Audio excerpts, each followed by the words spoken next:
Good evening, everyone. My name is Khaukha Senior 4. Today we shall talk about function writing and centralizing on speech writing. What is a speech? A speech is a form of communication delivered to an audience.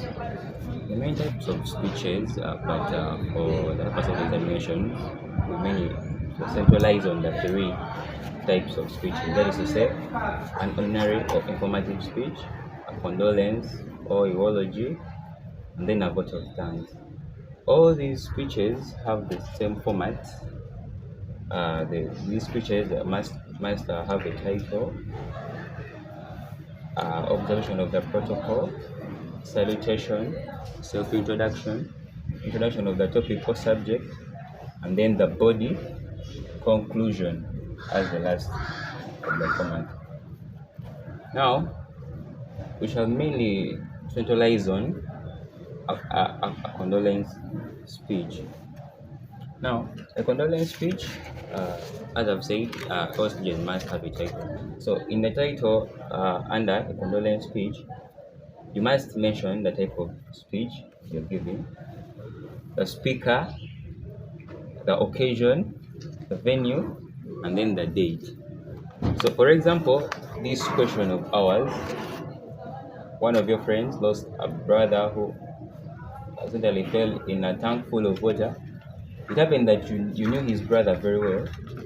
You're telling us to write a condolence speech that you would present to the audience. So, under the title, we can give an example. We can say a condolence speech. This is now covering the type of speech we are writing. A condolence speech delivered by, that's the speaker, by John Wangwe on Wamala Elisha's burial, that's now the occasion, in Bukalasa village, that's now the venue, on 19th July 2021, that's now our day. So this title, it's mostly written in two formats. One can be written in small letters, but when we are capitalizing all the beginning letters of the content words, then after you writing that, you underline. And then the other can be written in uppercase letters. So for example, we have chosen the one of uppercase letters, but we don't underline, as you can all see. So after that, we go to observing the protocol. Now, when you're giving a condolence speech, this is how you observe the protocol. You begin with a bereaved family, that family that has lost that beloved one. After the bereaved family, you go to the clergy. That you can call them the religious people around the burial ceremony. Then politicians, let's say the LC ones, the MPs, presidents, and so on. Kingsmen, then fellow mourners, ladies and gentlemen. That goes now to observing of the protocol. After that, we go to our salutation. You can tell the audience good morning, good evening, or you can simply say,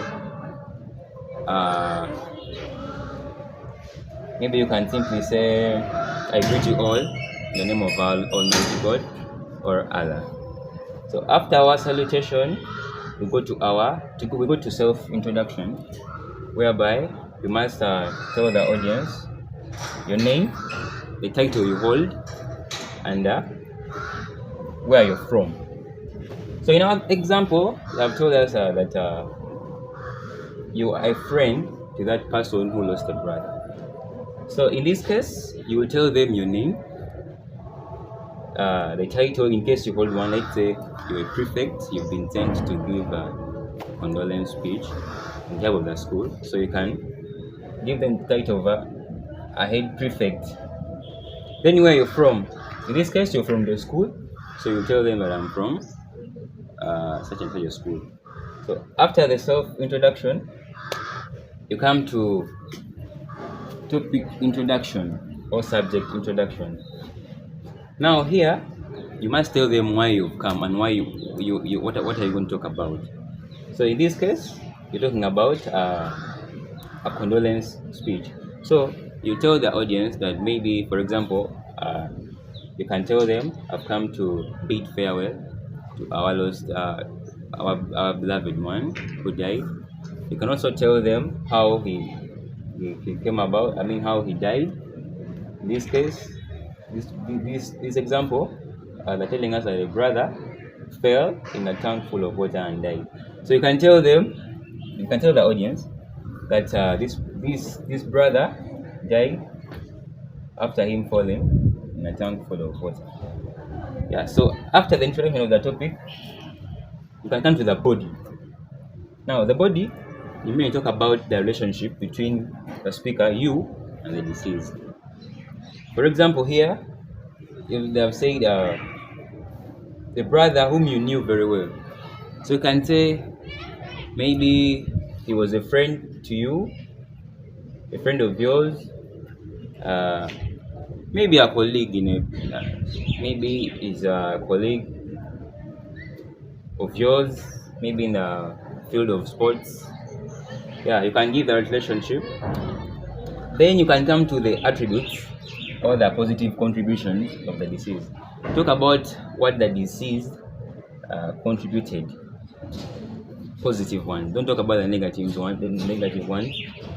Talk about the positive ones. Let's say he taught or he trained the fellow students sport activities, different sport activities in the school. That can be a contribution. Then after that, you console the bereaved family. Here, you really show that you're sad for the loss of our beloved brother. For the case of this example, yeah, you really console them. For example, you can tell them that that God is the one who takes and is the one who gives life. So you can console them. Yeah, console the bereaved family. After that, you conclude by simply saying, "Rest in peace." Yeah. So we can still write it down. Okay. So after you saluting them, yeah, I bring a self-introduction. As I've said, your name, in this case, your name was John Wangwe, so you can tell them I am John Wangwe. In this case, you are head prefect. Head prefect.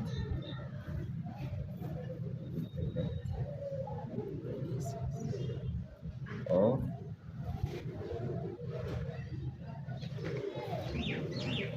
College.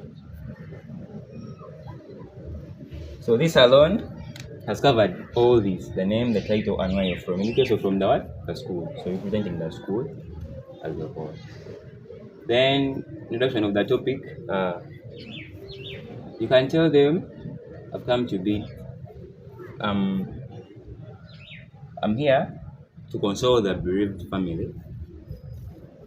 You can simply say, you can as well say, I've come to bid farewell to the bereaved family, to the deceased. Sorry. Yeah. So after introducing the, you can also tell them how he came about, how he came to die. Here, the example says he fell in a tank full of water. So you can also give this while you're addressing the condolence. Thank you.